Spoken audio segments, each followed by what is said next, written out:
में हरे हरे बाँस, सूखे बाँस नहीं, हरे बाँस परंपरा, और इसी पर मुर्दे को लाद करके रस्सी से बांधकर और राम नाम सत्य बोलते हुए लोग लेकर चलते हैं, जुलूस निकालते हैं। लेकिन इस जुलूस में कोई जिंदाबाद मुर्दाबाद नहीं बोलता। जब अंतिम जुलूस निकलता है तो लोग बोलते राम नाम सत्य है, बाकी सब असत्य है, सब झूठा, यही सत्य है।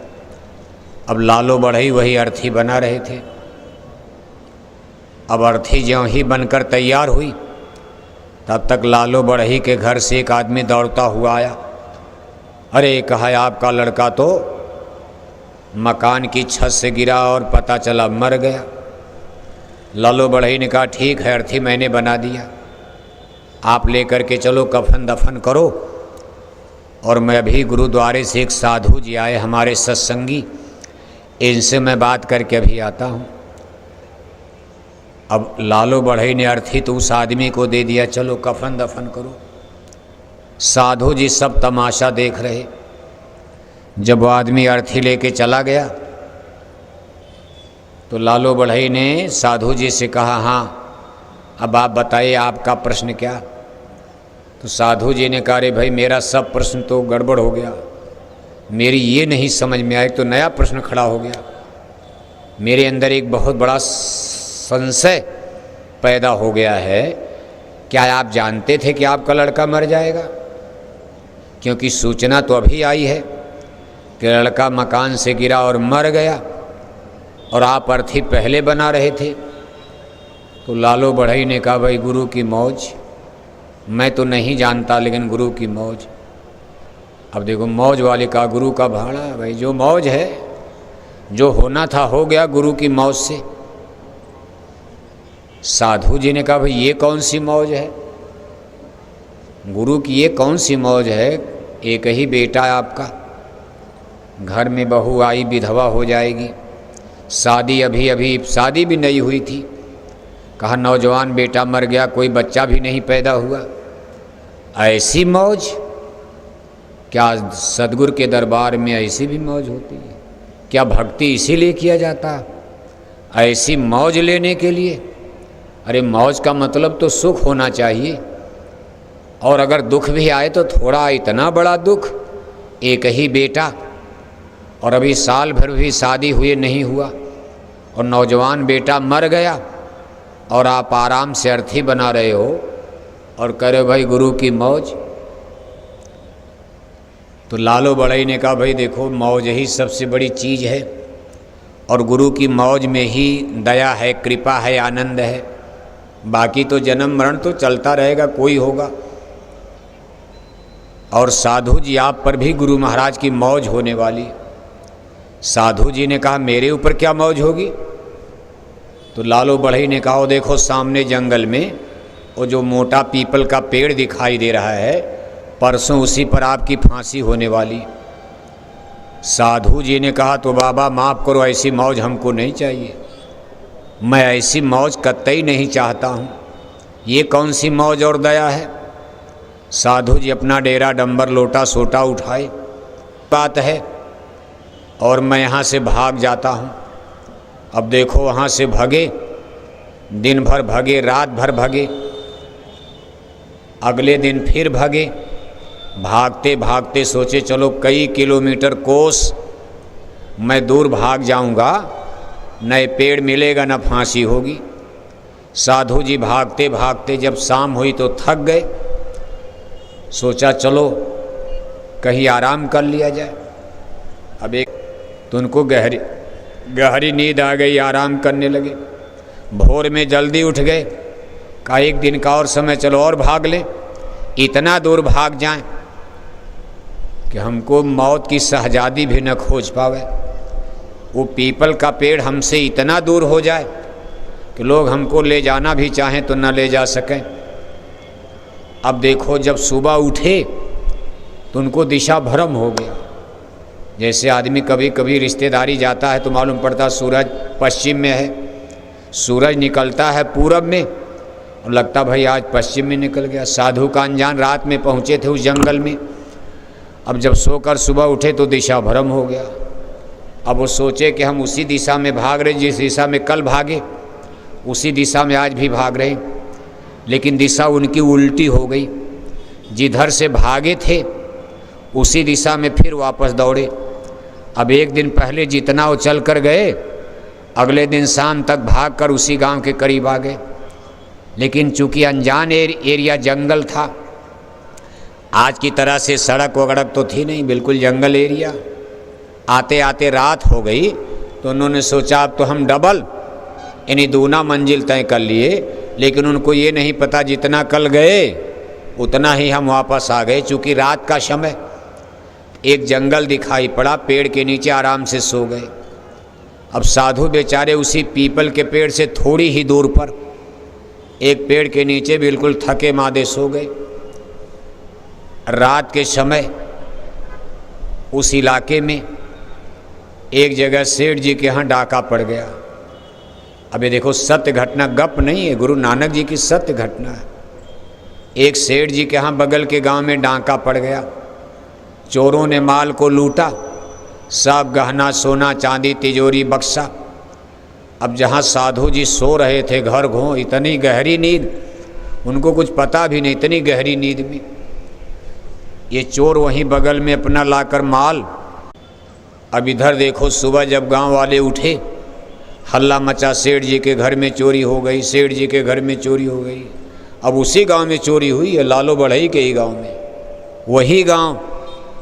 जब गांव वाले इधर सुबह आए तो देखे साधु जी सो रहे, बगल में बक्सा पेटी अलमारी टूटा पड़ा और साधु जी के गले में सोने का हार पड़ा।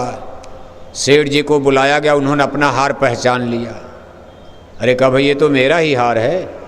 तो गांव वालों ने कहा एक चोर तो पकड़ लिया गया, लगता थका मादा था, सो गया और ये बेचारा जाग नहीं पाया, यहीं सो गया। चलो एक चोर तो मिला। अब जब चोर मिल गया तो साधु जी पर मार शुरू हो गई और डबल मार पड़ने लगी। साधु होकर चोरी करता है, एक साधु सन्यासी आदमी चोरी करता। तब तक उधर से सिपाहियों को सूचना मिली, सिपाही पहुंच गए, पुलिस ने गिरफ्तार कर लिया। और पुलिस गिरफ्तार करके और साधु जी राजा के पास खबर गई कि हुजूर एक चोर पकड़ लिया गया। अब साधु जी पर मार पड़ रही कि और चोरों का नाम बताओ। साधु जी बेचारे सफाई दे रहे कि भाई मैं चोर हूँ ही नहीं, मैंने चोरी किया नहीं, मैं तो यहाँ सो रहा था, मैं किसी चोर का नाम जानता नहीं, मैं उस गोल का हूँ ही नहीं।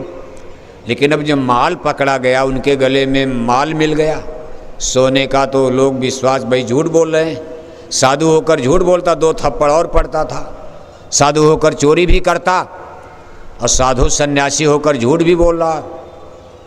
राजा को खबर गई कि एक साधु चोरी में पकड़ा गया।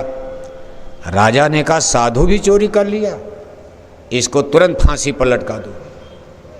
यानी साधु होकर चोरी किया, इसने साधु समाज का नाम बदनाम किया, इसने धर्म को अपमानित किया, इसलिए साधु पर कोई माफ़ी नहीं है, इसको तुरंत फांसी पर लटका दो।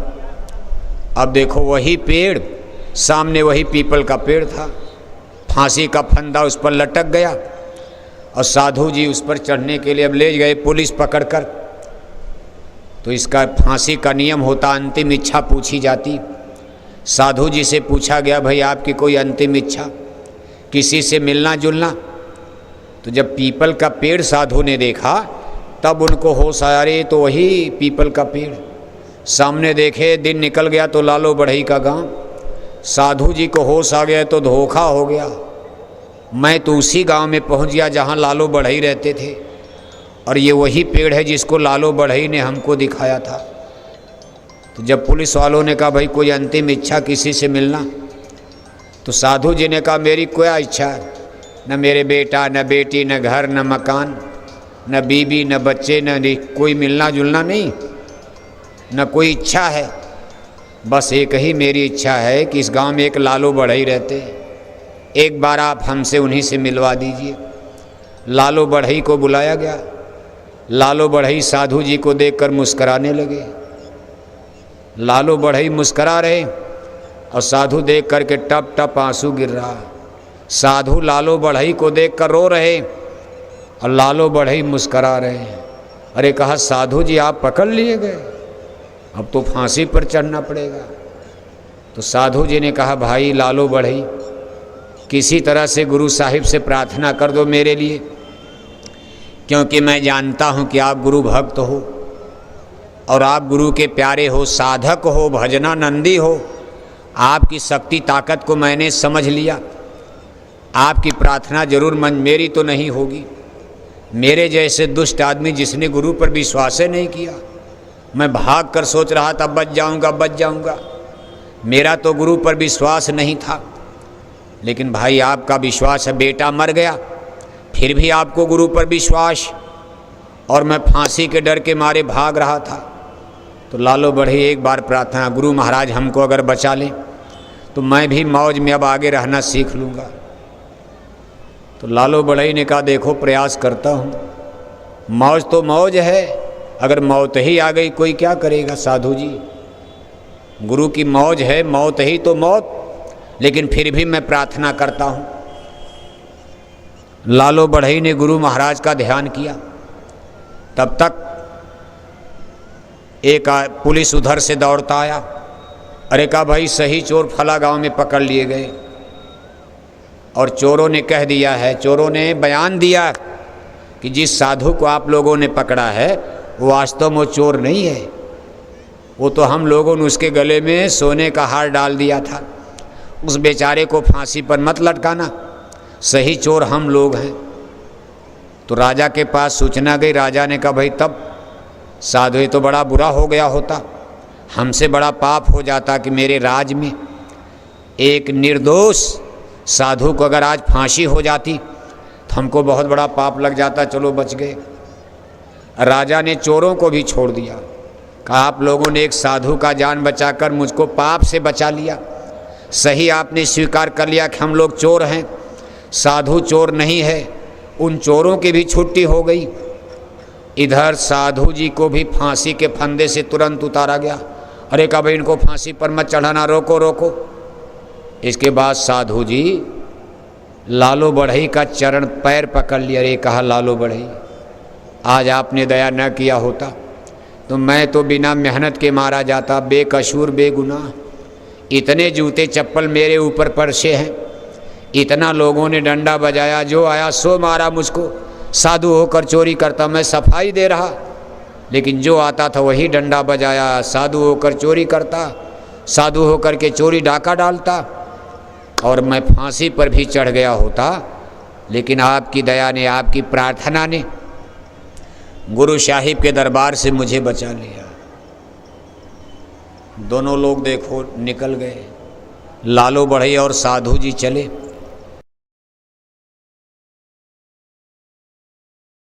गया, लेकिन एक बात मेरी समझ में नहीं आ रही कि मैंने चोरी भी नहीं किया, इतना डंडा लत्ता मुक्का मेरे ऊपर बरसा। तो लालो बढ़ई ने कहा भाई ये भी गुरु की, अभी नहीं पढ़ पाए, अब तो पढ़ लो, ये भी गुरु की मौज है। लालो बढ़ई ने कहा भाई यही तो आधा पढ़ लिया, अभी आधा पढ़ना बाकी, चोरी भी नहीं किया और नाहक मेरे ऊपर इतनी मार बरस गई, ये कौन सी मौज है। कहा ये भी मौज है, सब मौज है। जो होता है बिना मौज गुरु कुछ नहीं होता। तो साधु जी ने कहा भाई हमको समझाओ। कहा अब इसके लिए तो गुरु साहिब के पास चलना पड़ेगा। कहा जितना मुझको पढ़ाना था मैंने पढ़ा दिया, मैं गुरु नहीं हूँ, मैं सत्संगी हूँ, आपका गुरु भाई हूँ। अब इसके आगे अगर समझना है चलो गुरु साहिब के पास। अब देखो गुरु साहिब ने उनके पास भेजा। अब लालो बढ़ई साधु जी को लेकर गुरु साहिब के पास, यानी गुरु नानक जी महाराज के पास पहुँचते, वहाँ जाकर चरणों में प्रणाम करते। गुरु नानक जी महाराज देखकर हंसते। अरे कहा साधु जी आप आ गए, अच्छा ठीक है, क्या हाल चाल पूछा।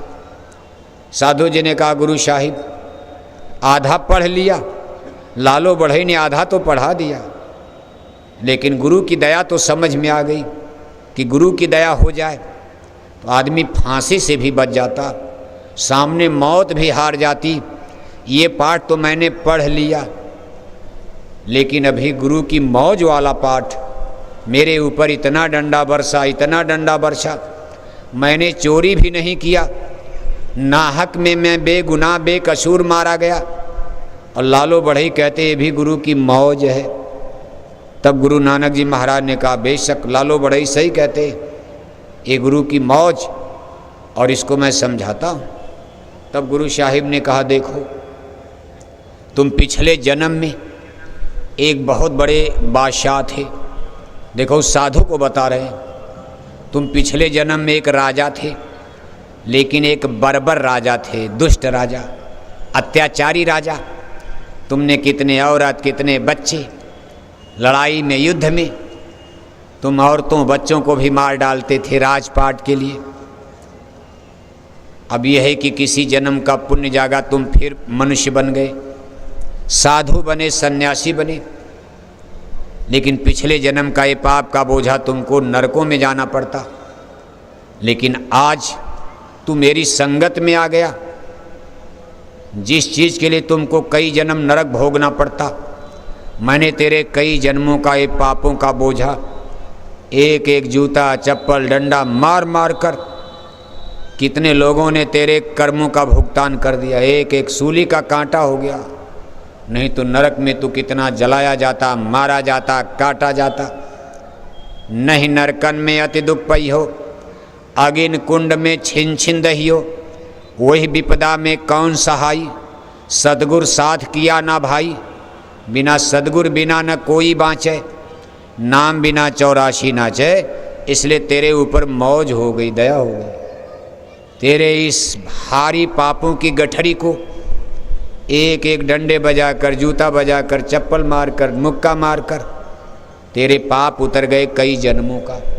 अब तू नरकों में नहीं जाएगा, सत्य मान ले, कभी नहीं जाएगा। तुमको फिर मानव जन्म मिलेगा। अगर भक्ति कर लिया, गुरु की पूरी मौज पढ़ लिया, इसी जन्म में पार कर दूंगा। नहीं पढ़ पाओगे, अगला जन्म फिर मनुष्य का मिलेगा। लेकिन बिना ये पाठ पढ़े हुए तुम मुक्त नहीं हो पाओगे। यानी गुरु के भाड़े में जब तक रहना नहीं सीख लोगे, तब तक तेरा जन्म मरण नहीं छूटेगा। छूटेगा कब? गुरु के भाड़े में जे रहिया। कहा जब गुरु के भाड़े में रहना सीखा, तभी ये जन्म मरण का बंधन टूटता है। कहा महाराज ये तो मेरी समझ में, चलो मैंने पाप किया था, लेकिन लालो बढ़ई, इनका नौजवान बेटा मर गया, घर में बहू विधवा हो गई। तो गुरु साहिब ने कहा वो भी गुरु की मौज। कहा लालो बढ़ई कहते गुरु की मौज है। गुरु साहिब ये कैसी मौज होती, सदगुरु की ये कौन सी मौज है, बेटा मर जाए, बेटी मर जाए, बर्बाद हो जाए, आदमी राजा से रंक बन जाए और कहते गुरु की मौज है। तो गुरु साहिब ने कहा देखो इसमें भी मौज है। ये लालो बढ़ई की बहू पिछले जन्म की नामदानी सत्संगी थी, लेकिन इसका पति बड़ा दुष्ट था, शराब पीता था, कबाब खाता था। जब ये भजन करना चाहती थी तो उसको नाराज करता था, डांटता था, फटकारता था। इसको उसने भजन ही नहीं करने दिया। ये बार बार मुझसे प्रार्थना करती थी, गुरु महाराज ये मेरा जीवन खत्म कर दीजिए, कहीं ऐसे घर में जन्म दे दीजिएगा कि हे प्रभु अगला जन्म मुझको भजन में ही लगना पड़े, ये बेटा बेटी अच्छा बच्चा कच्चा सब खत्म हो जाए, मेरे पास सब झंझट बंधन ही न रहे, है तो बंधन। इसने प्रार्थना किया था। हमने इसको लालो बढ़ई ऐसे सत्संगी घर में, इतने बड़े साधक के घर में इसको बहू बनाकर, बेटा पैदा हुआ, बहू बनकर घर में आई, बहू बनने के बाद बेटा मर गया। अब इसके कोई बच्चे बच्ची तो हैं नहीं, भरी जवानी में विधवा हो गई। अब आराम से रात दिन भजन करेगी, लालो बढ़ई ऐसे साधु की सेवा करेगी, रोटी पानी देगी और फिर भजन करेगी। इसको हमको इसी जन्म में पार करना। अब इसने बड़े बच्चे बच्ची पैदा कर लिए, बड़ा पति पत्नी रिश्ता नाता बना लिया। अब इसको अमरलोक की मोहर लग गई। इस सूरत को इस जन्म में पार होना है, इसलिए भी इसके लिए गुरु की मौज दया कृपा है। देखो साधु जी चरणों पर गिर जाते, कहा गुरु महाराज इतना कठिन विषय, आपके अध्यात्म बात का, ये जगत और संसार, इसको समझने में जन्म दर जन्म लग जाएगा। सही बात है, इतना कठिन विज्ञान है संत मत का। अब इतनी बड़ी गुरु की मौज में, गुरु के भाड़े में, अब बताओ आज के ज़माने में कोई रहेगा? छोटी मोटी बात में विचलन आ जाता, विक्षेप पैदा हो जाता, आदमी कमेंट करने लगता, कंप्लेन कर देता, बार बार बार बार, ये क्या हो गया, ये क्या हो गया, ये कैसे हो गया, अब हम मथुरा नहीं जाएंगे, हम सत्संग में नहीं जाएंगे। लेकिन कहते भाई ये सब जो कुछ आप जाल जंजाल देख रहे हो, ये सब आपकी गिल्टी है। जैसे जोंक लगी होती किलनी, आपके खून को पी रही, चूस रही, ये सब काट काट करके निकाला जाएगा। सारे बंधन बन गए। जिसको हम आप सोचते हैं कि हमारा है, जो हमारे आपके दिखाने में हितकारी लग रहा, लेकिन संतों की भाषा में आपके लिए दुखदाई है। महापुरुष कहते सूरत तो दुखी रहे हम जानी।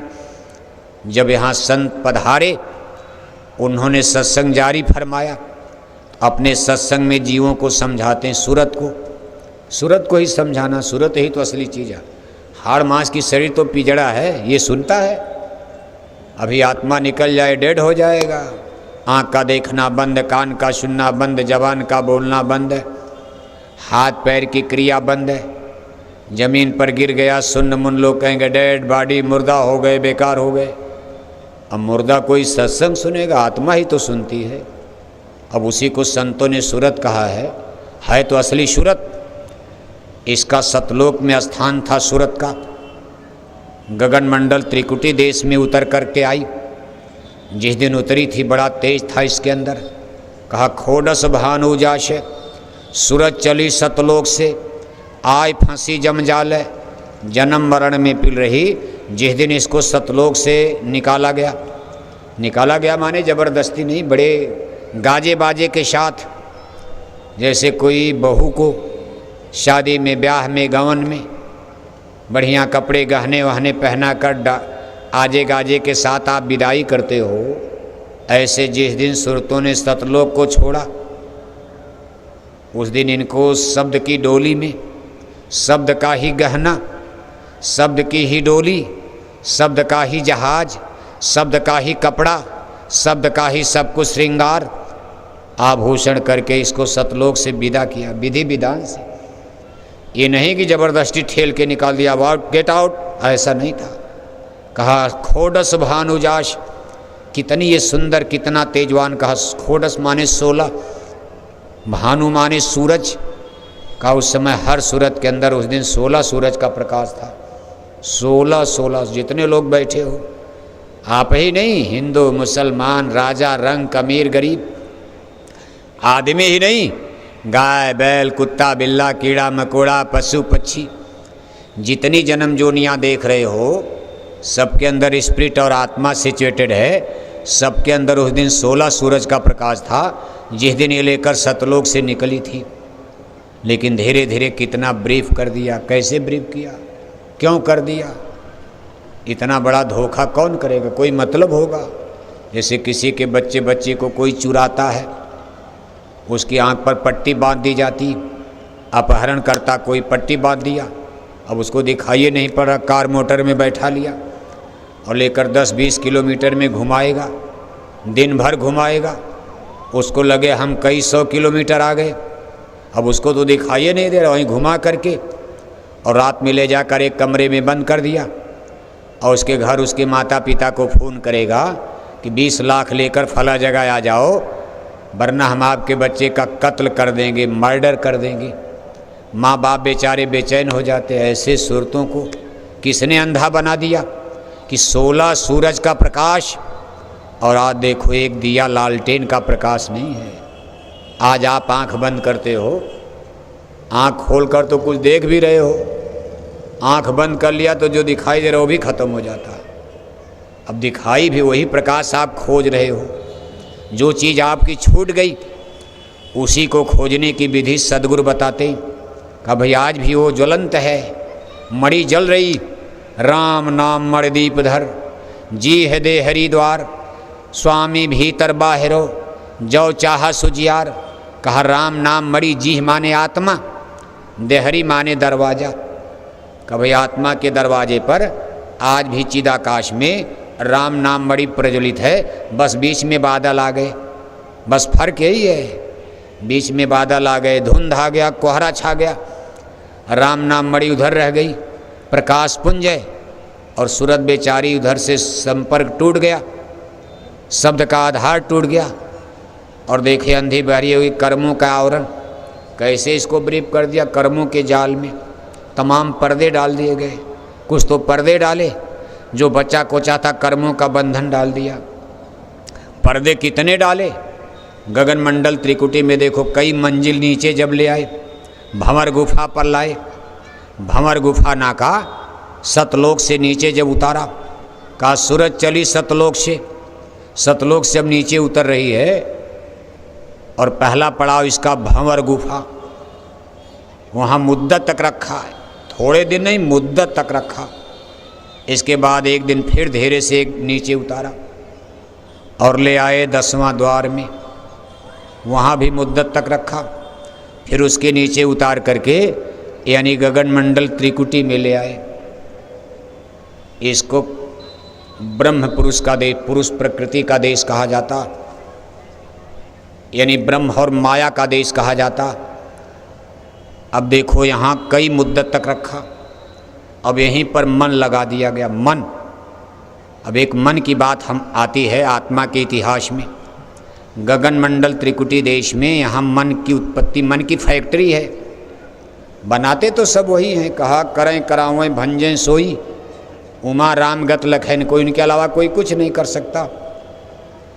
कि भाई करें करावें भंजें सोई, उमा राम गत लखन कोई, उन्होंने भी स्वीकार कर लिया। जब यहाँ सुरतों ने बार बार प्रश्न किया, क्यों मुँह डाला काल लोक में, अति भर माया हर्ष शोक में, अब का आए मोह चितामन, सुंदर रूप धरा अति भावन मन भावन। हे स्वामी, आप हम सतलोक में थे, वही देश हमारा वही आपका, हम आपके आप हमारे थे, परमानंद की प्राप्ति थी, आपने हमको काल लोक में क्यों डाल दिया, ये देश क्यों बना दिया जन्म मरण का, क्यों मुँह डाला काल लोक में, अति भर माया हर्ष शोक में। हम यहाँ हर्ष और शोक, दुख और सुख में पड़ गए। बच्चा पैदा होता सुख, बेटा हो गया, नाती हो गया, पोता हो गया, मंगल गीत गाए जा रहे, कजली गाया जा रहा, सोहर गाया जा रहा, गांव में लड्डू बांटा जा रहा, तब तक नाती पोता बेटा मर गया, बैठ के रो रहे हैं। कहा ऐसे द्वंद्व में सृजन और विनाश, बनाना और बिगाड़ना, जन्म और मरण, इस मिश्रित देश में प्रक्रिया में हमको क्यों डाल दिया। हम वहाँ ठीक थे जहाँ केवल जन्म ही जन्म, मरण था ही नहीं, वहाँ सुख ही सुख था, दुख था ही नहीं। जो चीज़ मिल गई कम या ज़्यादा वो हमारी, उसमें कोई अंतर था ही नहीं, बन गया तो बिगड़ेगा नहीं। जब हम ऐसे देश में तो आपने क्यों डाला। तब उन्होंने भी देखो उत्तर दिया है, कहा काल रचा हम समझ बूझ के, बिना काल नहीं खौफ जीव के। तब स्वामी बोले असबानी, मौज हमार हुई सुनबानी, जानबूझ हम लीला ठानी। कभी ये जानबूझकर हमने किया, अरे जानबूझकर किया तब तो और गड़बड़ हो, जानबूझकर यहाँ फंसा दिया। जानबूझ हम लीला ठानी, मौज हमार हुई सुनबानी, हमारी मौज हुई और हमने इस यूनिवर्स का, ब्रह्मांड का विस्तार कर दिया। पहले तो हम एक ही थे और सब हमारे अंदर थे। कहा राम एक अनीह या नामा, आज सच्चिदानंद प्रभुधामा, तब रहे एक अनीह या नामा। कि भाई दूसरा कोई था ही नहीं, रहे मौज में अधर शमाना। अधर माने इंटरनल, जैसे कोई ग्रेविटेशनल फोर्स सेंटर की तरफ, केंद्र की तरफ खींची हुई है, तो बाहर में उसका विस्तार नहीं होगा, एक्सटेंशन नहीं होगा। लेकिन मान लो कोई अंदर की शक्ति कमज़ोर हो गई और एक्सटर्नल बाहरी फोर्स उस पर काम करने लगे, तो वो चीज़ बाहर की तरफ फैलने लगेगी। कहा पहले हमारे अंदर आंतरिक गुरुत्वाकर्षण, अंदर की तरफ, केंद्र की तरफ, और ये कुछ यहाँ नहीं था। राम रहीम करीम न केशव, कुछ नहीं कुछ नहीं कुछ नहीं था तब। कहा न राम थे, न रहीम थे, न केशव थे, न करीम थे, न स्वर्ग था, न वैकुंठ था, न देवी, न देवता, न ईश्वर, न ब्रह्म, पार ब्रह्म महाकाल। कहा कुछ नहीं, भंवर गुफास 10वां द्वार। सहस दल कंवल गगन मंडल त्रिकुटी, कहा कोई यूनिवर्स नहीं, कोई ब्रह्मांड नहीं, केवल हम ही हम थे, हम ही हम थे। लेकिन हमने इसका विस्तार किया है और करते करते हमने जिस तरह किया है, ऐसा नहीं कि हम ये नहीं जानते थे कि जीव ये फंसा लेंगे। कहा हमको सब पता था और जानबूझ हम लीला ठानी, मौज हमार हुई सुनवानी। इसके बाद उन्होंने तपस्या किया, काल किया हम सेवा भारी, सेवा बस हम कछ न बिचारी। कब ये भी हमारे ही पास थे, ऐसा नहीं कि जो आपको मांग कर लाए। एक दिन तो सब लोग सतलोक में ही थे, ये भी थे, हम लोग भी थे। उनके 16 पुत्र पैदा हुए। एक ही नाल पर सतपुरुष भगवान ने अमर देश सतलोक में एक ही बार में 16 पुत्रों को, जिनको 16 शुद्ध, एक ही नाल का मतलब जैसे आप देखते हो कभी कभी माताएं एक ही नाल पर जुड़वा बच्चे पैदा होते, कभी कभी तो 3 हो जाते हैं। अब 3 से ज़्यादा हो तब तो मर ही जाएंगे, लेकिन ज़्यादातर आप 2 देखते हो, ज़्यादातर तो एक ही होता सिंगल, लेकिन कभी कभी एक ही नाल पर 2-2 जुड़वा बच्चे। ऐसे सतपुरुष भगवान अमर देश सतपुरुष में प्रथम बार में जब उन्होंने इस रचना के विस्तार की मौज फरमाई, तो देखो उनके गर्भ से एक ही नाल पर 16 पुत्र पैदा, जिनको 16 सुत कहते। इनमें सबसे छोटे पुत्र का नाम, इन्हीं का नाम निरंजन देव पड़ा। ये सतपुरुष भगवान के सबसे छोटे पुत्र बने। सब लोग सतलोक में ही थे, क्योंकि ये लोग पहले पैदा हुए तो थोड़ा बड़े हो गए, बड़े हुए। बाकी और सुरतों ने बाद में फिर जन्म लिया। हम लोग पैदा तो सब लोग वहीं से हुए, कोई बड़ा भाई हो जाता, कोई छोटा भाई हो जाता। सबके अंदर बहुत प्रकाश, आपके अंदर भी 16 सूरज का प्रकाश, सबके अंदर 16 सूरज।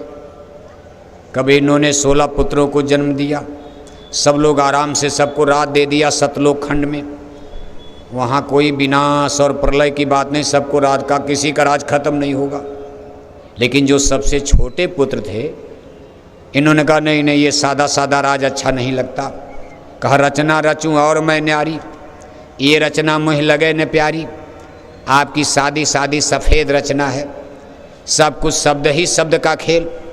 हम कुछ रंग बिरंगी रचना चाहते हैं, और यहाँ हम राजा बनना चाहते, किंग।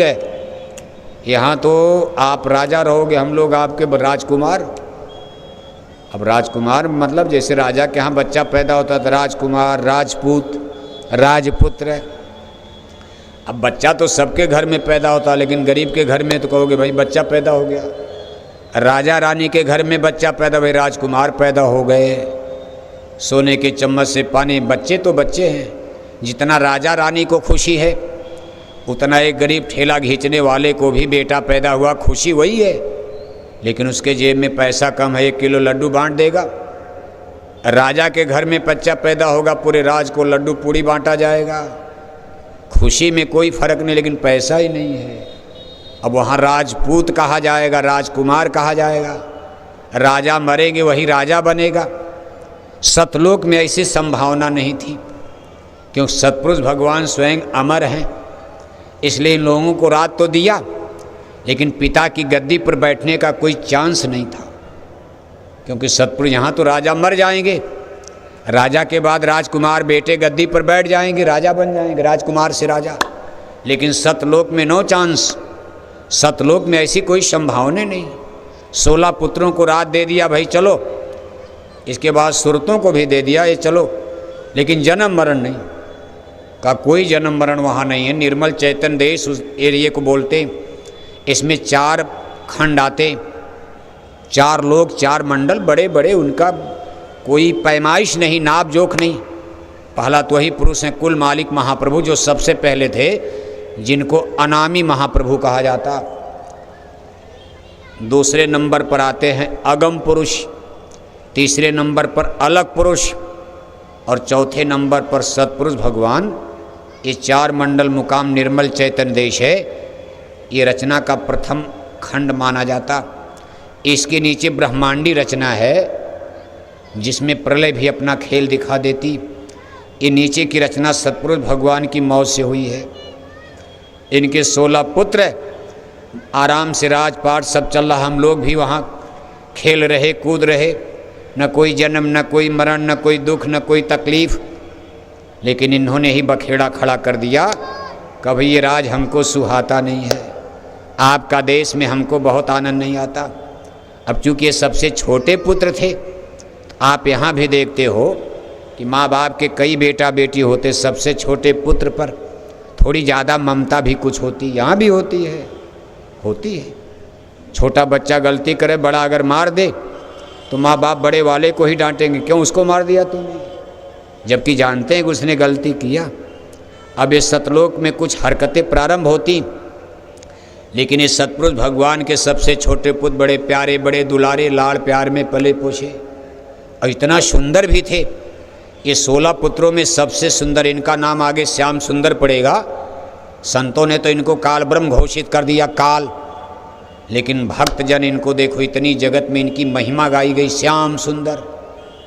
इनको अलख निरंजन भी कह दिया, भजो रे मन अलख निरंजन नाम, इनको भी अलग कह दिया, क्योंकि कहे कि भाई मैं अव्यक्त रहूँगा, मैं किसी पर प्रकट नहीं होऊंगा, क्योंकि उनको सतपुरुष भगवान का ध्यान करना पड़ता एकांत में। अगर थोड़ा सा ध्यान हट जाएगा तो इनका 3 लोक का राज खत्म हो जाएगा। इसीलिए इन्होंने 3 पुत्रों को जन्म दिया था। इन्हीं पुत्रों के रूप में अपने भक्तों को, जोगी जनों को, जो लोग इनकी भक्ति करते, दर्शन देते। कभी भगवान शंकर के रूप में देते, कभी भगवान विष्णु के रूप में देते हैं। बाकी इन्होंने कहा भाई मैं अव्यक्त रहूँगा।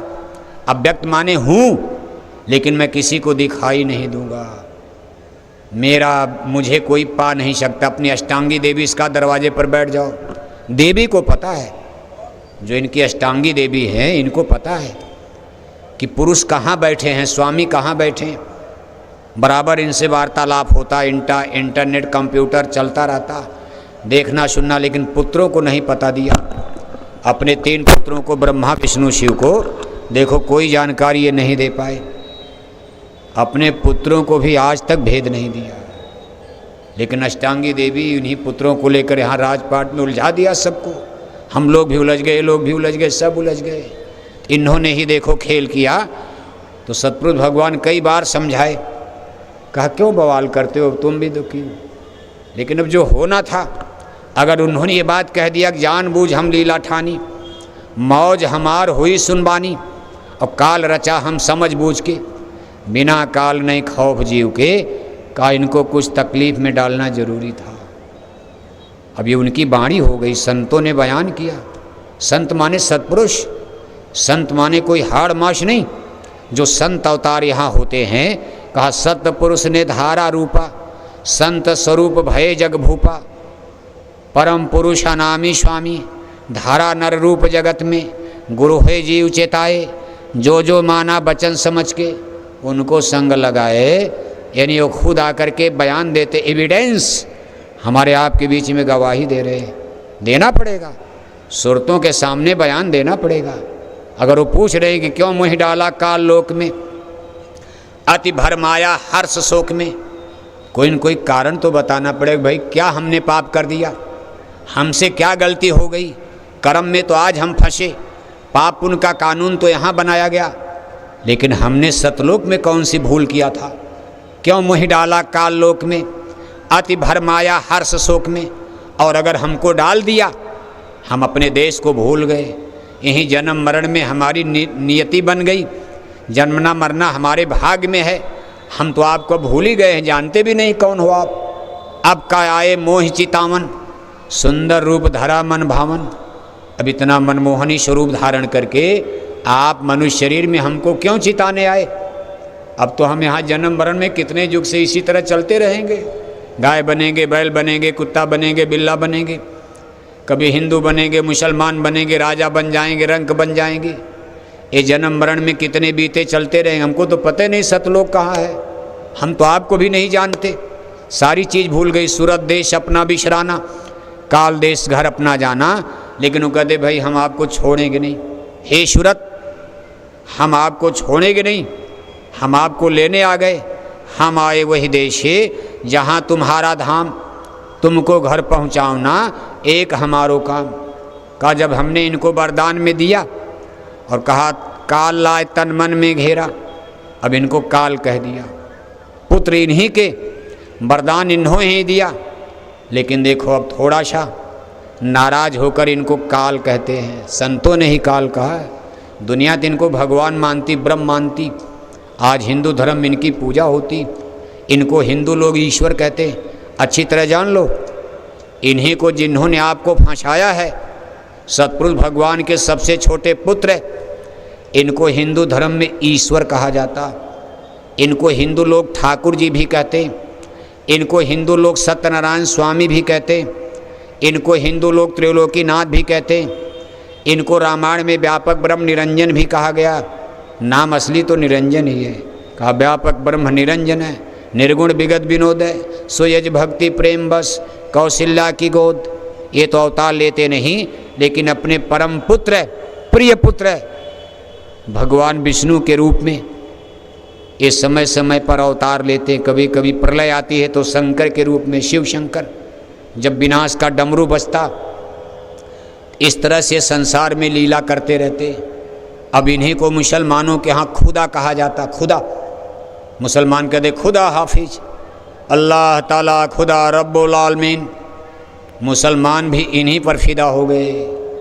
दीन ईमान इस्लाम का मत इन्हीं पर फिदा, इसके आगे कोई जानता ही नहीं है। जिन्होंने हमको फंसाया उन्हीं की पूजा में हिंदू लगे हैं, उन्हीं की पूजा में मुसलमान लगे हैं। दुनिया का सबसे बड़ा धर्म ईसाई धर्म, ईसाई धर्म में इनको गॉड कहा जाता, वो लोग भी इन्हीं पर फिदा हैं। जैन धर्म वाले इनको तीर्थंकर कहते हैं, वो भी इन्हीं पर फिदा हैं। बौद्ध धर्म वाले इनको मानते ही नहीं हैं। बुद्धिज्म जिसको कहते हो, महात्मा बुद्ध का बौद्ध धर्म, वो आत्मा स्पिरिट को तो मानते हैं, वहाँ ईश्वर परमात्मा की मान्यता ही नहीं है।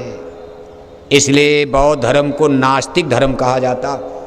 इसके आगे उनको वहाँ कोई लिटरेचर ही नहीं, कोई ज्ञान ही नहीं बौद्ध धर्म में। इसीलिए बौद्ध धर्म कभी कभी उल्टी भाषा बोलते, झगड़े वाली बात, वहाँ सही ज्ञान की बातें नहीं हो पाती। महात्मा बुद्ध जी का जहाँ तक ज्ञान था वो तो सही था। बौद्ध धर्म इन्हें इंटेलेक्चुअल लाइट, बौद्धिक प्रकाश तो देखा, उसी प्रकाश में बैठकर उन्होंने ज्ञान प्राप्त किया। अब प्रकाश तो यहाँ है ही है, लेकिन एक तो सूरज के पास पहुँचना, फिर सूरज को नीचे से देखना, दोनों में बड़ा फर्क होता है। प्रकाश मिला, उसी प्रकाश में बैठकर कितने बड़े बड़े लिटरेचर स्पिरिचुअल, महात्मा बुद्ध ने कितने बड़े बड़े ग्रंथ उनके यहाँ लिखे गए, लेकिन कुल मिला करके वो वहाँ पहुँच ही नहीं पाए। वो ईश्वर भी नहीं मानते। बाकी सभी धर्मों के लोग यहीं जाकर समा गए। इसके आगे भेद संतों ने खोला है कि भाई कहाँ फंसे पड़े हो, यही तो आपको मांग कर लाए, बखेड़ा खड़ा कर दिया। और इन्होंने कहा भाई कुछ लोग जाने के लिए तैयार। सतपुरुष भगवान ने कहा हम सुरतों को नहीं देंगे। कहा नहीं महाराज, हमारी गोल बन गई, गोल बना लिया। कहा हमारी टीम तैयार है, हमारे साथ हमारे तमाशा में चलने वाले तैयार। का पता लगाओ। मोहर लगने लगी कौन कौन कौन, तो जो लोग इनकी, हम लोग इन्हीं की टीम में आ गए। टीम बांधते हो ना, गोल बन गई। 16 पुत्रों में इनकी एक गोल बनी, टीम बना लिया।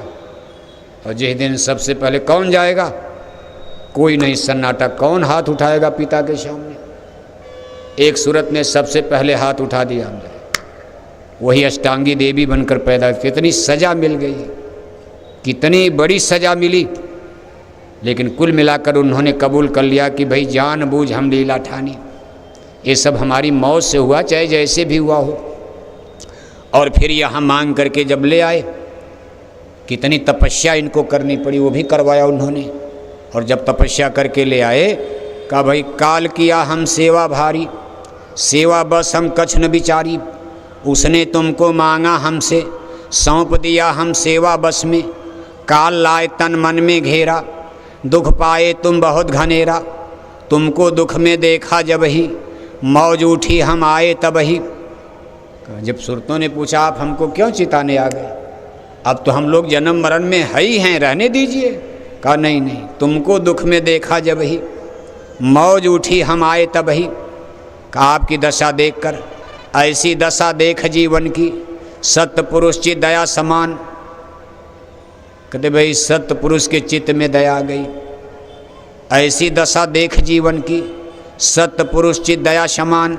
संत रूप मोह जग में आए, सतलोक का पता बतान, सूरज शब्द का सच्चा मारक, संत मते का किया बखान, शब्द शब्द सीढ़ी रच डाली, चढ़ चढ़ पहुँचो अगम ठिकान। कभी हमने आपको छोड़ा नहीं है, हमने सीढ़ी बनाई है, आप सीढ़ी से ही आए हो, हमने आपको गिराया नहीं। ये नहीं कि देश निकाला कर दिया, इनका हमने कर दिया है। उन्होंने ही फैसला कर दिया, ईश्वर को हमने देश निकाला कर दिया, निरंजन देव का हमने देश निकाला कर दिया। अब ये हमारे सतलोक में कभी नहीं जा सकते। लेकिन हे सुरतो, हमने आपका देश निकाला नहीं किया, आपके लिए हमने चांस मौका बनाए रखा, आपके लिए मौका अवसर है, और ये मानव जन्म भाग से मिल गया है, इसमें हमने इंतजाम करवा दिया। इन्होंने तो ये कहा था कि ये भी ब्लॉक कर दिए, लॉकडाउन कर दीजिए। जैसे गाय बैल कुत्ता बिल्ला में किसी जन्म जोनी में कोई दरवाज़ा नहीं, रास्ता नहीं, इसी तरह मनुष्य शरीर को भी लॉक कर दिया जाए, ये सूरतें कभी न जाने पाएँ। जैसे हमारा देश निकाला वैसे इन सब का देश निकाला। हम यहाँ राजा रहेंगे, ये हमारी प्रजा बनकर मरेंगे, कटेंगे, पिटेंगे, जलेंगे, मिटेंगे। हम बार बार जन्म देंगे, मारेंगे, गाय में, बैल में, नरक में, स्वर्ग में। लेकिन सतपुरुष भगवान ने कहा नहीं, इतनी बड़ी इजाज़त मैं नहीं दूंगा, कोई न कोई मौका इनको दिया जाएगा निकलने का।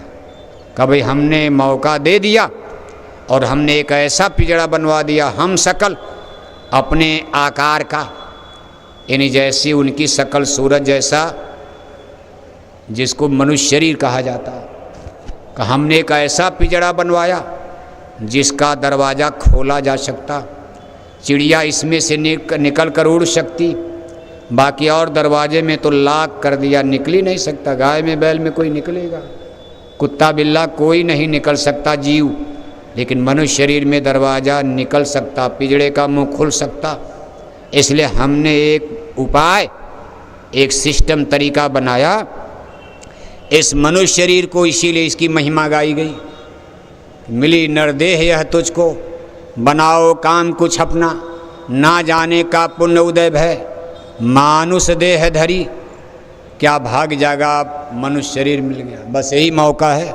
70-80 वर्ष यही आपके लिए चांस, इसके बाद तो फिर लॉकडाउन में जाओगे। लॉकडाउन, एक बार लॉकडाउन में चले गए, आकर 4,84,000 योनि भ्रमति ये जीव अविनाशी। कितने युग और जन्म भी जाए, सिस्टम बना हुआ, इसमें अब कोई मुरव्वत नहीं हो सकती। इसलिए मनुष्य शरीर की कीमत को हर इंसान, मनुष्य को जान लेना चाहिए। इसीलिए महापुरुष कहते, जब उन्होंने समझाया, कभी कभी देखो जगत में झगड़ा भी हुआ, हिंदू ईश्वर को प्राण से प्यारा मानते थे, संतों ने कहा भाई यही तो बखेड़ा खड़ा किए, छोड़ो इनको।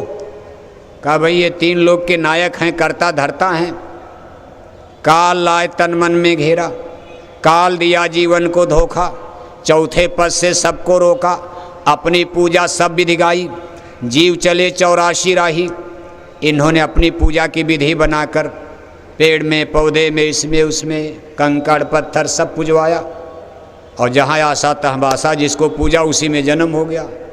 इनके पूजा में कितना धोखा, गंगा में नहाए मछली बना दिया। बताओ, ये भी तो पूजा, गंगा नहाए। जीव बेचारा सोच रहा था गंगा नहाएंगे, मैया गंगा पाप धोएंगी, मुक्ति मिलेगी। कहा गंगा नहाए तो मछली बना दिया, मेढक बना दिया। पेड़ की पूजा किया, पेड़ में जन्म हो गया। पीपल की पूजा किया, पीपल में जन्म हो गया। हिमालय में पूजा करने गए, वहीं जन्म हो गया, पहाड़ में। क्या खतरनाक खेल इन्होंने खेला है। लेकिन कुल मिलाकर संतों ने इनका देखो भंडा फोड़ कर दिया। लेकिन इस भंडा फोड़ करने में संतों को जुर्रत झेलनी पड़ी।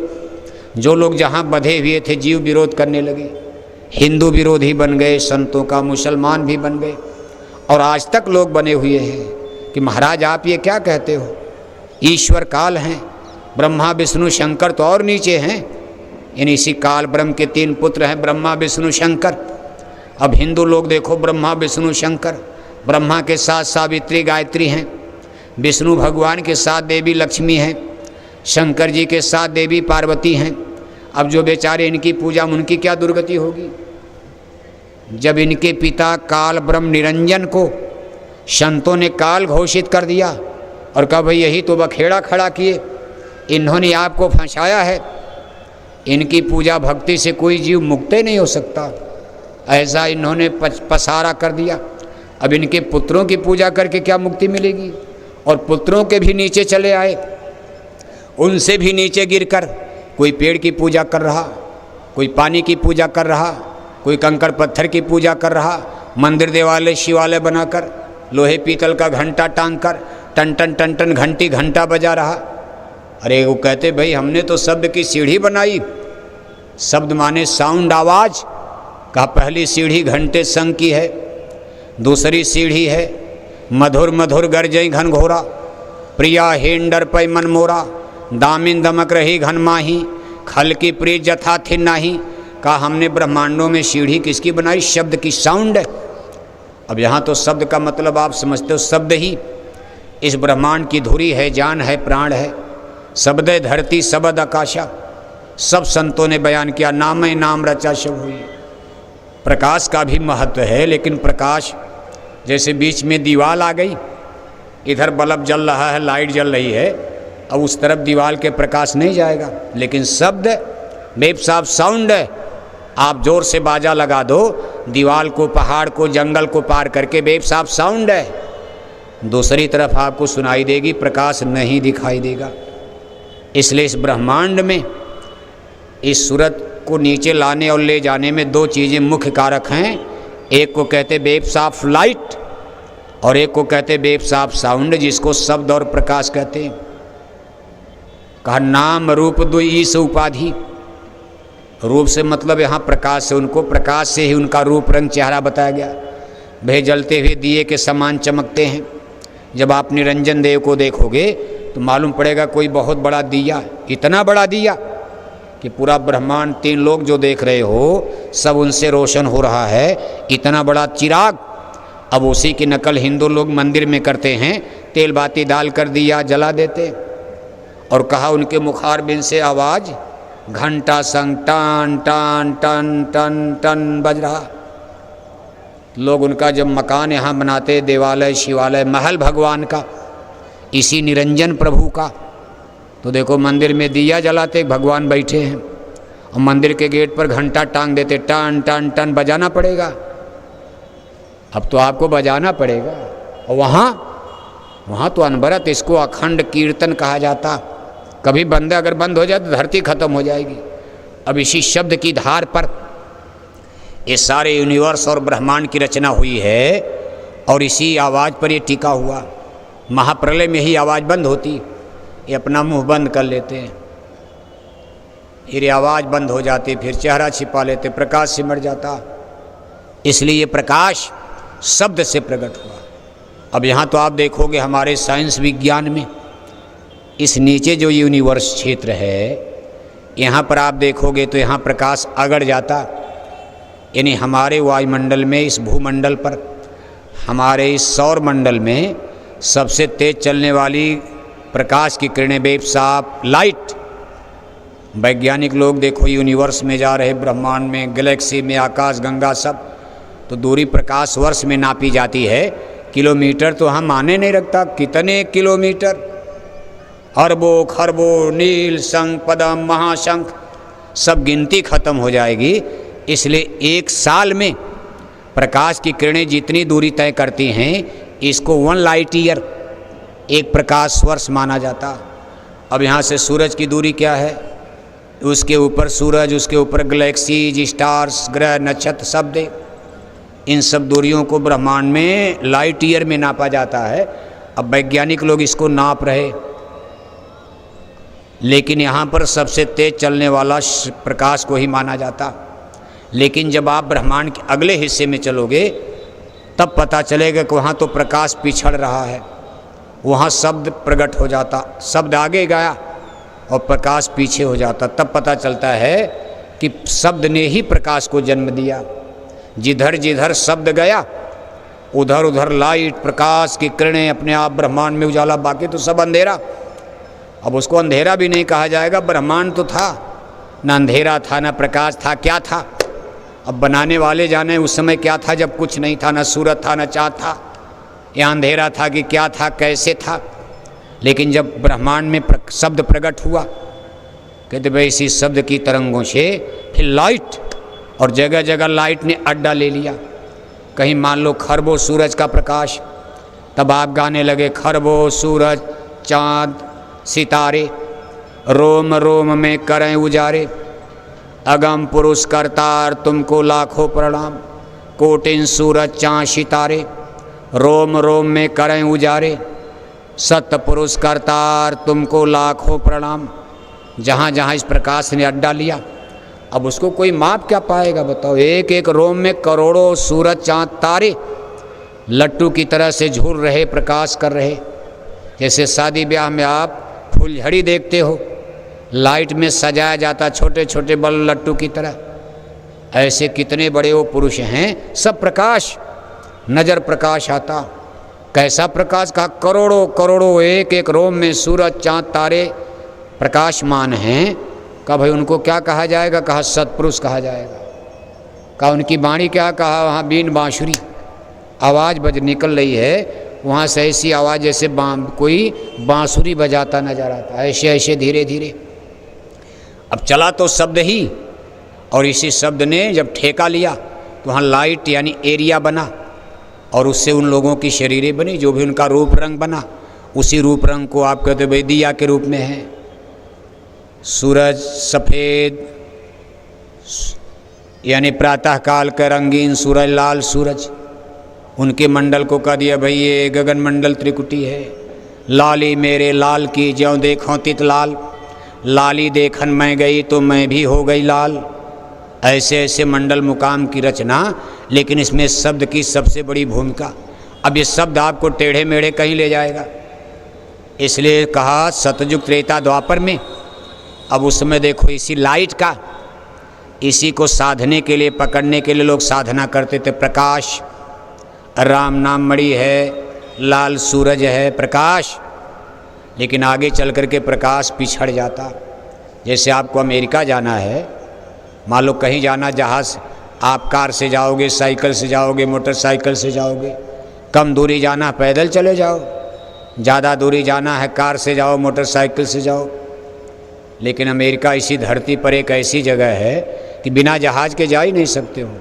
बीच में इतना बड़ा सागर, उस पर न पुल बन पाया अभी तक, जबकि आदमी का बनाया जहाज़ चंदा मामा तक पहुंच गया। लेकिन उस सागर में अभी पुल नहीं बनना। अब भविष्य के लिए तो कुछ कहा नहीं जा सकता, लेकिन अभी तक पुल नहीं बन पाया। और है धरती पर अमेरिका, इसको कोलंबस के भटकते जहाज ने खोजा था। कोई अमेरिका जान, नई दुनिया इसको कहा जाता, नई दुनिया। इसको नई दुनिया नाम दिया गया। और बहुत हाल अभी 400-500 साल पहले कोलंबस के भटके हुए जहाज ने इसको चला भारत खोजने, भटक कर चला गया अमेरिका का यही भारत है। इसलिए उसको रहने वालों को उसने इंडो इंडियन, इंडो माने एक भाई प्राचीन भारतीय लोग, उसी कोलंबस ने नाम दे दिया अमेरिकन लोगों को। जब वहाँ पहुँचे थे कोलंबस के जहाज, तो जैसे मध्य प्रदेश, छत्तीसगढ़, झारखंड के जंगल में आदिवासियों को आप देखते हो, इसी तरह अमेरिका के जंगल के रहने वाले लोग रहते थे। इस तरह का अमेरिका तब नहीं था, अभी 500-600 साल पहले। कोलंबस से झगड़ा भी हो, भाषा समझते नहीं थे पहाड़ी जंगली आदमी। लेकिन अब वो लोग धीरे धीरे मिलने लगे, जुलने लगे।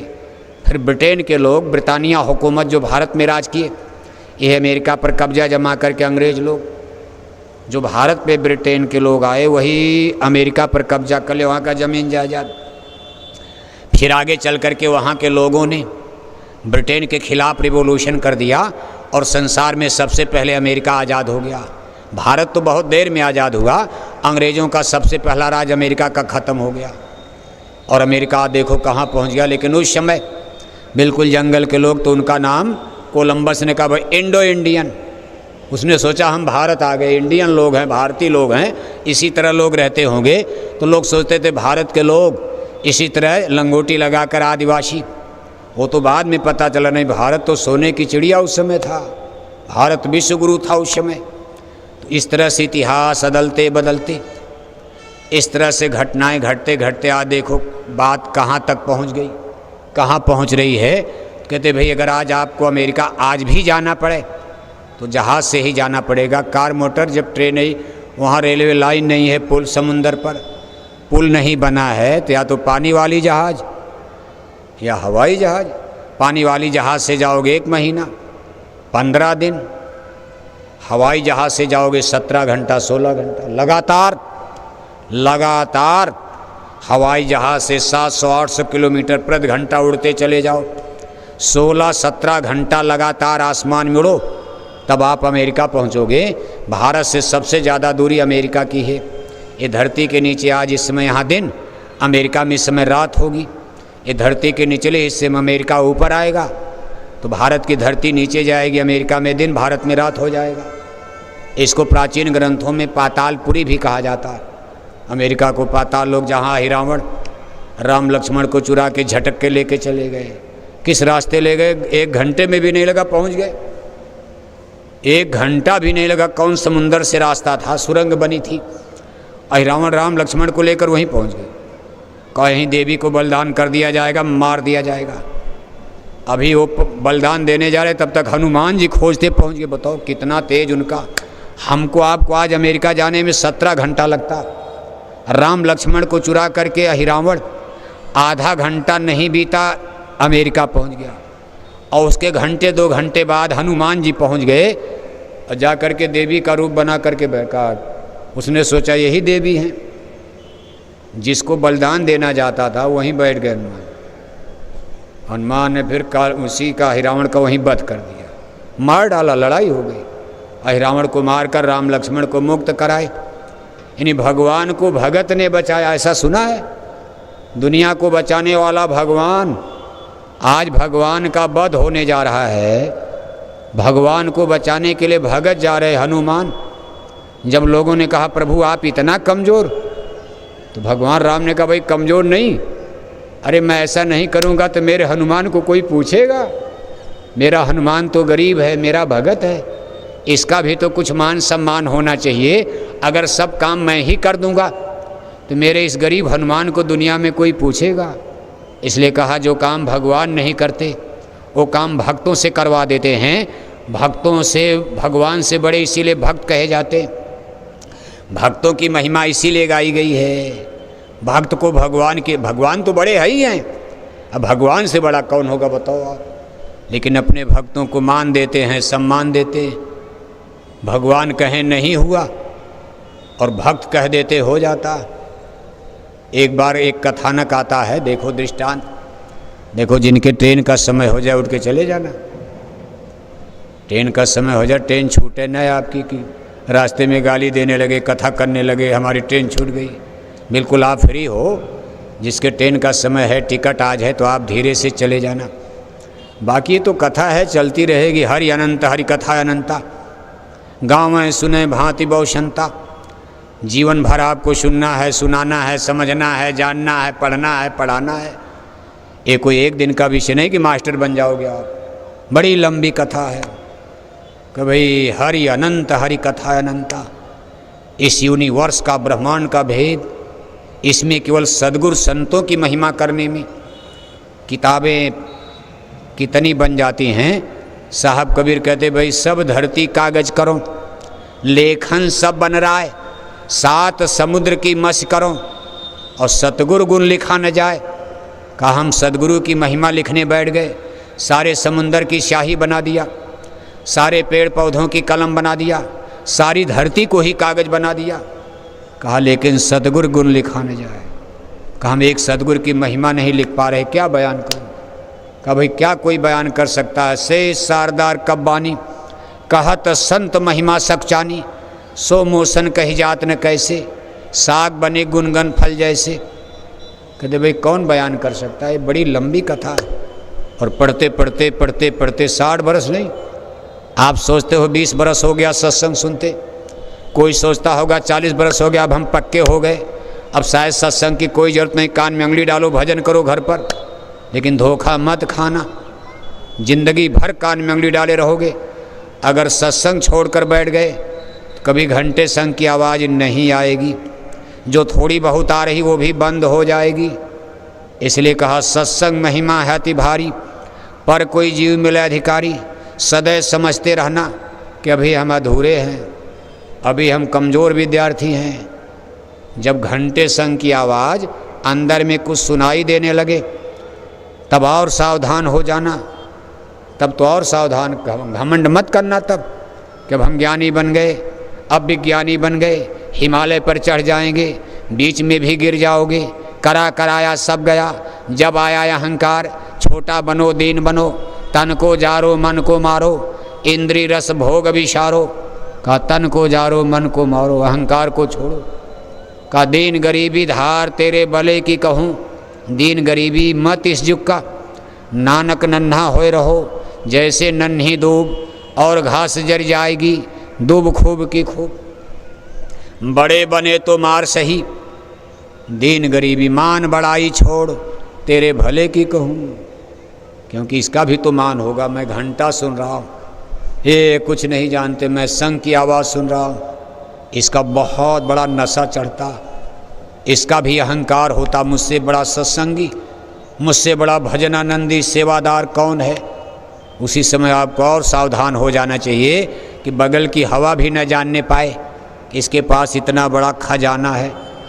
नहीं तो मुसाफिर जागते रहना, नगर में चोर आते हैं, यहाँ चोर आते हैं, मन माया का डाका पड़ जाएगा, मन लूट लेगा, माया लूट लेगी, ठग लिए जाओगे, धोखा खा जाओगे, बाल बच्चे बन करके, घर परिवार वाले बन करके आप ताव में आकर कहोगे जाओ तुम्हारी बीमारी ठीक, पता चला खेल खत्म हो जाएगा। उनका तो काम हो गया, लेकिन जो आपने तपस्या करके दौलत प्राप्त किया वो तपस्या उनकी बीमारी में चली गई। 10 रुपया 10 दान कर दिया, कंगाल हो जाओगे। इसलिए खजाना बढ़ाने के लिए सेक्रेट, यानी सेक्रेट पॉलिसी, गुप्त रूप से बगल की हवा को, रिश्तेदारों को, दोस्त मित्र को, पति का पत्नी को न पता चले, पत्नी का पति को न पता चले, भाई का भाई को न पता चले, बाप का बेटे को न पता चले कि घंटे संग की आवाज़ सुन रहा है, सुनना शुरू हो गया तो धीरे धीरे आगे बढ़ जाओगे। इसलिए कहा भाई मान बड़े मुनिवर गले, कहा कंचन तजना सरल है, सरल त्रिया कने, मान बड़ा ईर्ष्या दुर्लभ तजनीय। कंचन तजा तो क्या तजा, मान तजा ना जाए, मान बड़े मुनिवर गले, मान सबन को खाए।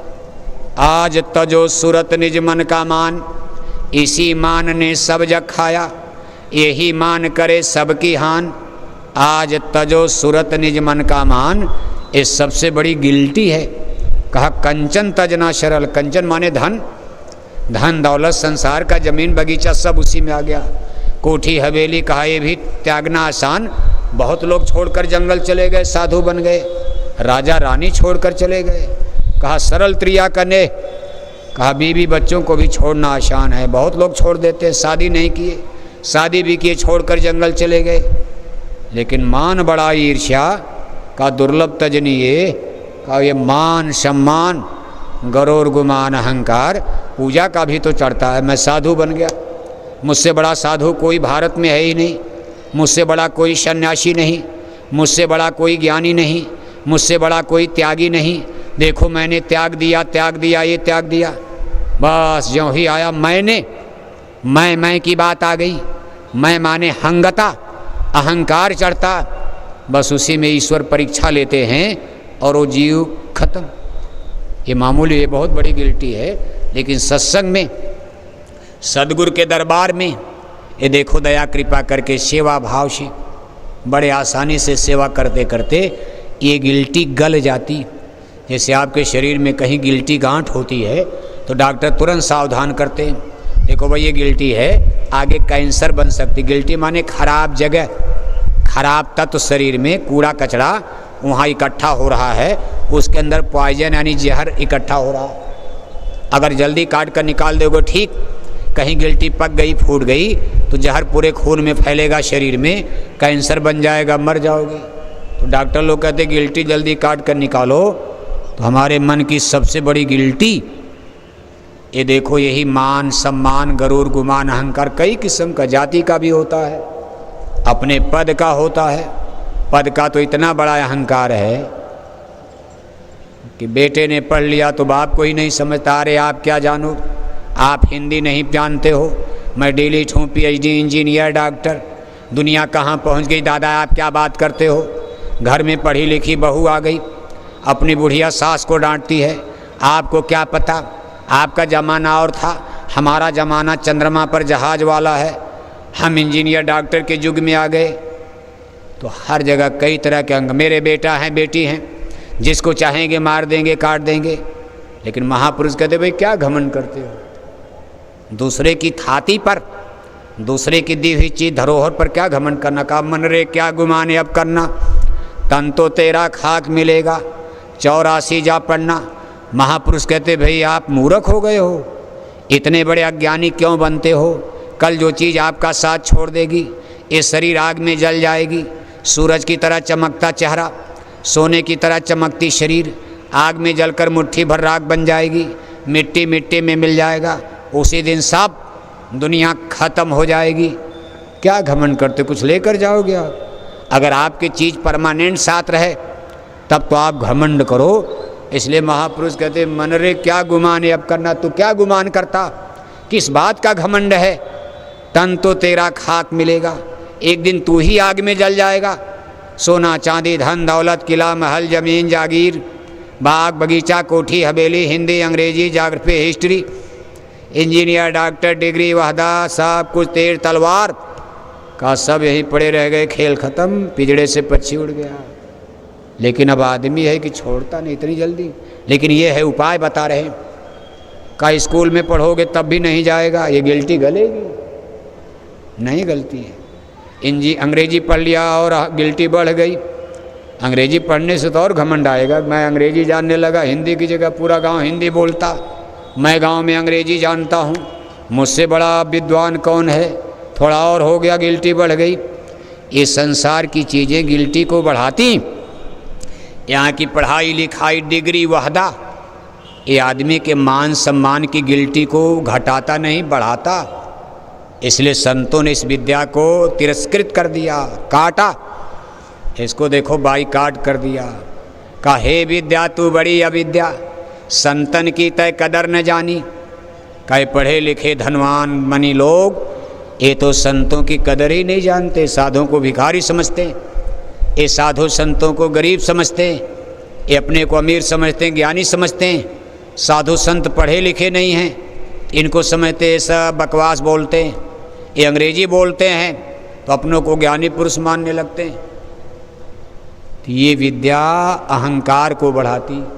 जो विद्या अहंकार को बढ़ा दे उसको विद्या ज्ञान क्यों कहा जाए। हे विद्या तू बड़ी अविद्या, हे विद्या तू तो अविद्या है, तूने हमको और खंधक में डाल दिया और अज्ञान का पर्दा डाल दिया और घमंडी अहंकारी बना दिया।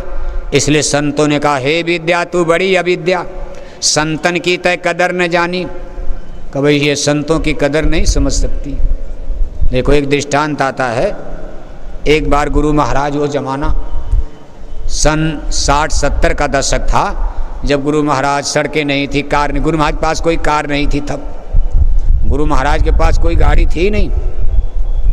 गुरु महाराज ने जब 10 जुलाई 1952 को ये नामदान प्रक्रिया शुरू किया, 11 लोग थे, काशी नगरी जिसको बनारस कहते। उस समय गुरु महाराज के पास कोई गाड़ी नहीं। सन 60 आ गया, गुरु महाराज के पास पहली गाड़ी आजमगढ़ ज़िले में लोगों ने चंदा लगाकर एक फिएट कार खरीदी थी। पहली गाड़ी उस जमाने में पहली गाड़ी आजमगढ़ ज़िले में एक कार लोगों ने उस समय 8-10 हज़ार में मिल जाए, 4-10-5 हज़ार में मिल जाए। अब आज जो 10-20 लाख कीमत हो गई। अब तो गाड़ी की, अब तो आप भी गाड़ी पर बैठने लगे, अब तो गाड़ी का मतलब है कुछ नहीं। अब तो लगता कुछ दिन में सरकार को गाड़ी पर रोक लगानी पड़ेगी। कितनी सड़क बनवाई जाएगी, जो सड़क बन रही सब जाम, 4 लेन जाम, 6 लेन जाम, एक्सप्रेस हाईवे जाम, इतनी गाड़ी, एक एक घर में 10-10 गाड़ी। तो सरकार कानून बनाएगी कि एक घर में एक गाड़ी। बेमतलब बाजार जाना 5 गाड़ी लेकर क्यों जा रहे हो। शहर के अंदर गाड़ियों पर रोक लगानी पड़ेगी, फिर रिक्शे तांगे पैदल चलने पड़ेंगे, वो तो करना पड़ेगा। क्योंकि अब सड़क तो जितनी बननी थी बन गई, सब ज़मीन सड़क बन जाएगी तो गेहूं कहाँ पैदा होगा, सब्जी खाओगे क्या आप। सब कंकड़ पत्थर का सड़क बनवा दोगे, स्कूल बनवा दोगे, पुल पुलिया बनवा दोगे, तो आदमी को रोटी कहाँ से मिलेगी, ज़मीन तो रबड़ है नहीं कि बढ़ेगी, आगे गेहूँ चावल की कमी पड़ जाएगी, सब्जी की कमी पड़ जाएगी।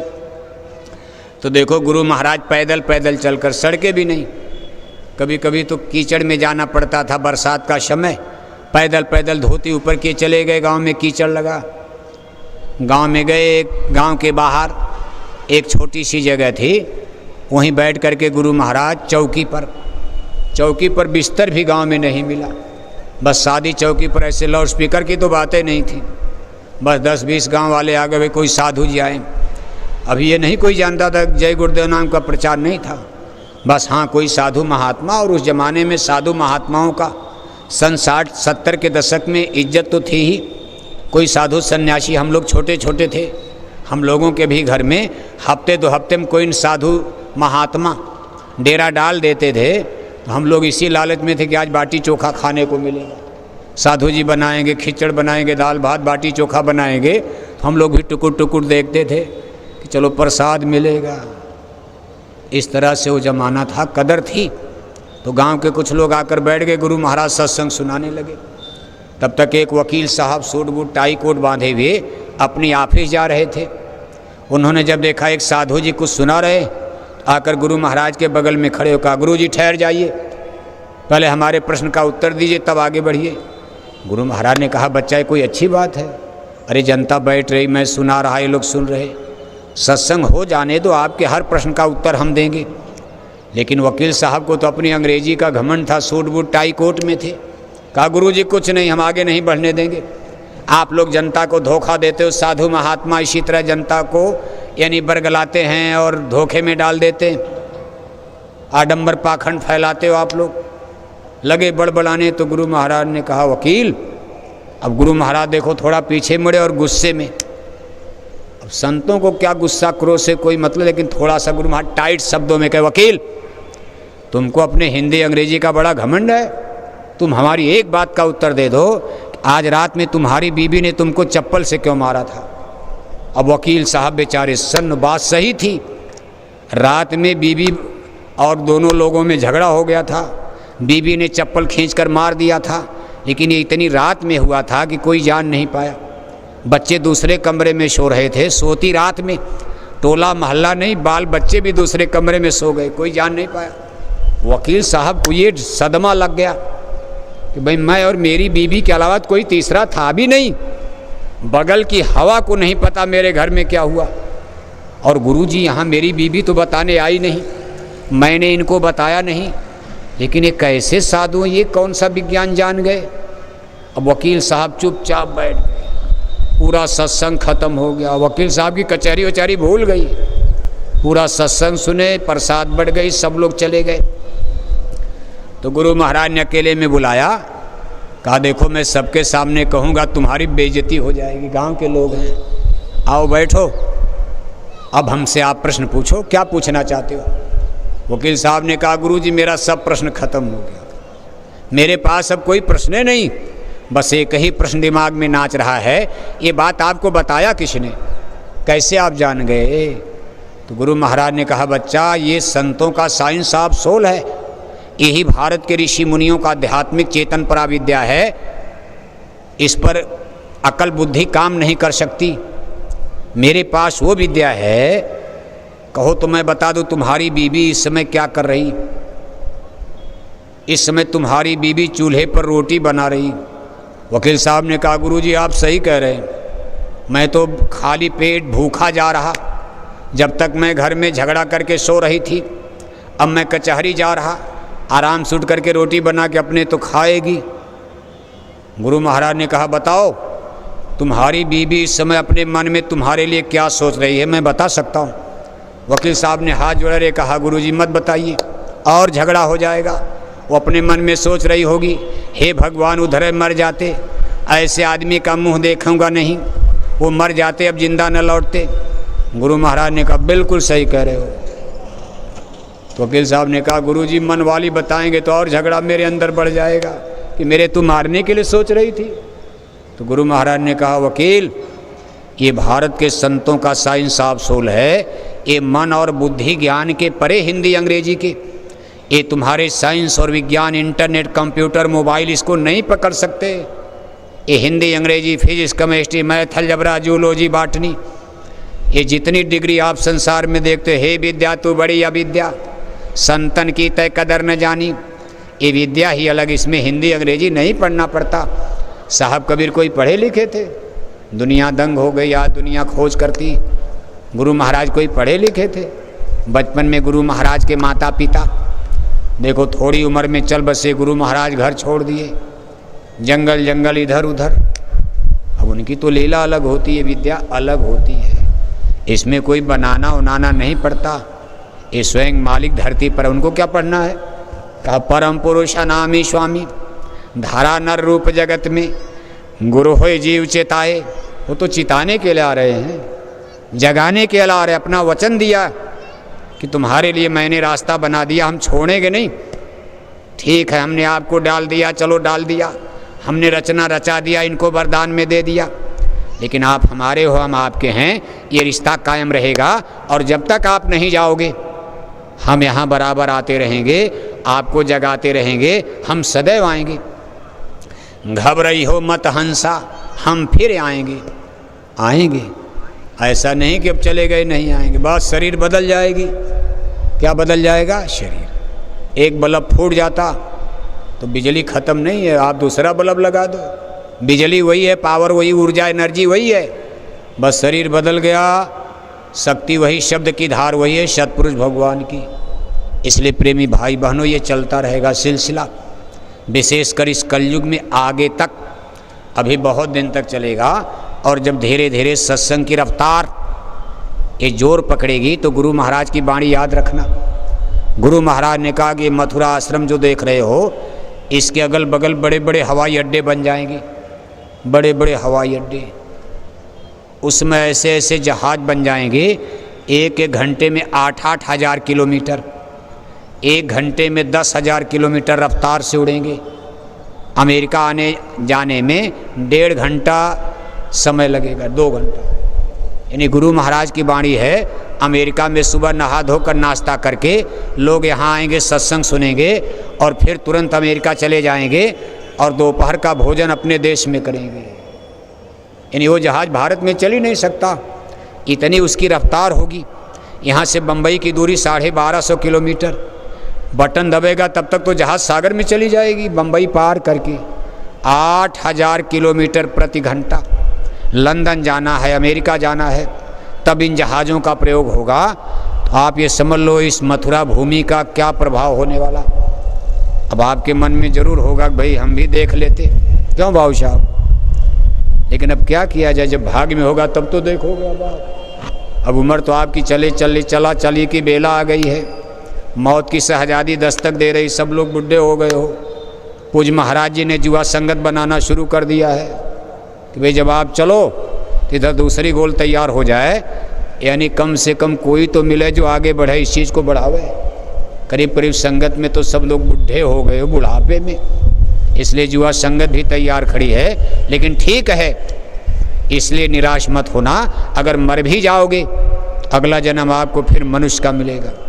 सतलोक जाने का चांस तो नहीं नज़र आ रहा, चाल चलन आचार विचार ढंग स्वभाव देखकर अभी सतलोक जाने की उम्मीद तो नज़र नहीं आ रही। ऐसा नहीं कि किसी का नहीं, बहुत लोग हैं जो चले गए, बहुत लोग रास्ते में चल रहे, बहुत लोग मुहाने पर खड़े हैं, शब्द खुलने ही वाला, लेकिन इनकी संख्या बहुत कम है। अपने मिशन में, जय गुरुदेव मिशन में ज़्यादातर संख्या अभी वही है।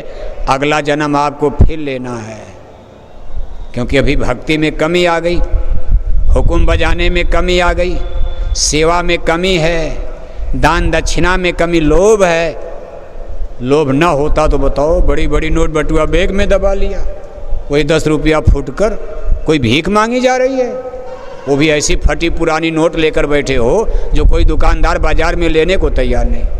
और बस कहोगे हम तो गरीब हो जाएंगे, रोज़ रोज़ सेवा देंगे, गरीब हो जाएंगे। अरे गरीब तो होना है, क्या लेकर जाओगे? एक दिन गरीब हो जाओगे, एक दिन कंगाल हो जाओगे, एक दिन भिखारी बन जाओगे। कहते भाई जो कुछ समझदार तुम होते तो धन से कुछ कारज लेते। कारज लेना ये है भाई, गुरु हुक्म में खर्च कराई, सो धन जोड़ किया क्या भाई, लोकलाज में दिया उड़ाई, लोकलाज में बहा दिया पानी की तरह। और गुरु महाराज के नाम पर 10 रुपया। सदगुरु करो वकील मुकदमा भारी है। यहाँ छोटा मोटा मुकदमा होता है, अदालत में जाते हो 10,000 फीस, हाई कोर्ट में 1 लाख फीस, सुप्रीम कोर्ट में गए 5 लाख वकील की फीस। और आपके ऊपर कितने FIR लग चुके हैं, कितना पशु मार दिया, कितना पक्षी मार दिया, कितना बच्चा मार दिया, कितना बच्ची मार दिया। एक जन्म का याद करो, पिछले जन्म का आपको पता नहीं। इतनी लंबी फाइल है। और जो आपको मांग कर लाए हैं वो चिल्ला चिल्ला कर कह रहे महाराज एक एक का बदला चुका कर तब इनको जाने दूंगा। महापुरुष भी मजबूर हैं कि ठीक है चुका लो। कहते आप इनके लिए सिफारिश कर रहे हैं, लेकिन हमारा कर्जा तो दिलवाइए।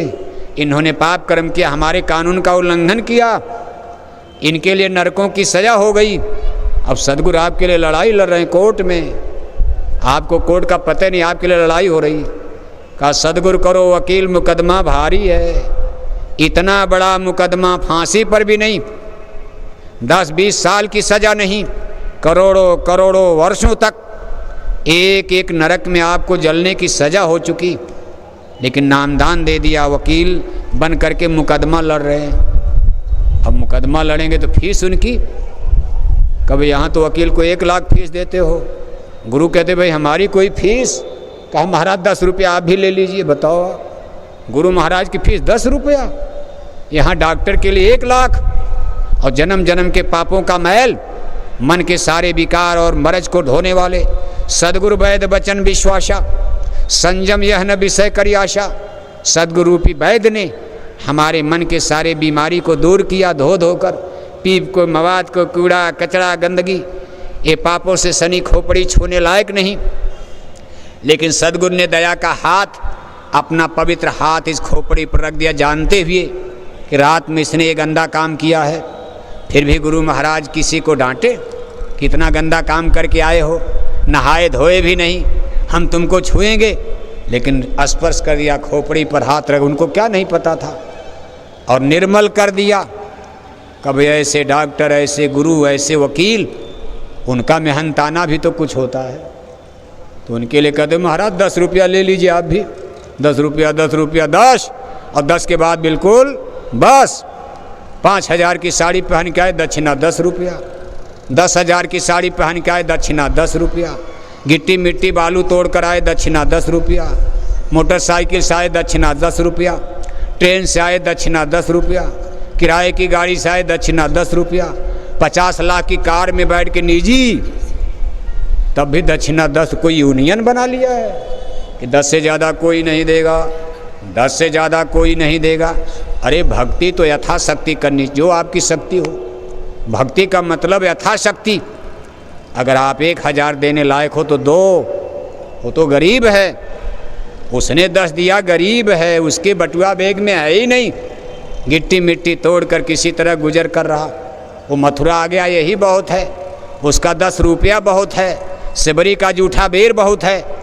लेकिन जो 50 लाख की कार में आए, 10,000 का डीजल खर्च कर दिया, मथुरा में होटल रेस्टोरेंट में 5,000 किराया देकर रहे, वो लोग जब 10 रुपया झोली में डालते हैं तो शायद ये ब्रह्मांड भी देखकर हंस, देवी देवता भी हंसते होंगे, कितना गया गुजरा आदमी, इसका कैसे उद्धार होगा, कैसे इसका जन्म मरण छूटेगा। जो इतना लोभ करता कनिंग है, जिसका इतना कंजूसी विचारधारा है, ये मरते समय आदमी छोड़ेगा इसको? बताओ। अपने प्यारे सदगुरु के नाम पर जब इतना कागज के टुकड़े पर लोभ, इतना मोह, और कल सब छोड़ना। पूत कपूत तो का धन संचय, पूत सपूत तो का धन संचय। कल मर जाओगे, बेटा बेटी शराब कबाब में गंवा दिया, उस कमाई का क्या पुण्य पाओगे? और अगर बेटा भी घर संदेश तो पहुंच जाएगा। इसलिए सभी लोग इस पर विचार करना। पूज्य महाराज जी ने आदेश दिया, नए लोगों को थोड़ा समझा देना, ध्यान भजन कैसे किया जाता, सत्संग से जोड़ने की कोशिश करना। सत्संग में आएंगे तब वो, नहीं तो फिर वो हट जाएंगे, नाम लिखाकर स्कूल छोड़कर चले जाएंगे। इसलिए उनको सत्संग से जोड़ो और थोड़ा ध्यान भजन की प्रक्रिया नए लोगों को समझा देना। दूसरे आगे भंडारा आ रहा है, 20 से 24 दिसंबर तक भंडारा है, 22 दिसंबर को पूजन होगी। उस समय आप एक दो आदमी नए नए, घर वाले तो आपके आते ही हैं, लेकिन नया आदमी, रिश्तेदार हो, टोले मोहल्ले का हो, कोई भी हो, कम से कम एक दो नया आदमी आप यहाँ लेकर के आना, ऐसा आपके लिए दरबार का हुक्म है। कोशिश करना, प्रयास करना। और एक आदमी दो आदमी लाना कोई बड़ी बात नहीं है, अपने भाड़ा किराया लगा देना, आपके अपने बाल बच्चों को मत लाना, नया आदमी लाना।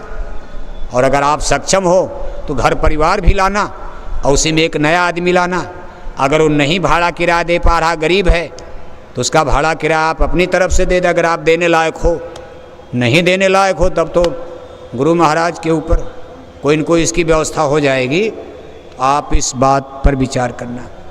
अभी देखो पूज महाराज जी का काफिला अभी वो तुरंत चल करके 9 अगस्त से यानी जाएंगे राजस्थान में भीलवाड़ा ज़िले में, और वहाँ पर कई कार्यक्रम एक ज़िले में, इसके बाद लौटेंगे और फिर उनके कार्यक्रम लगे हैं।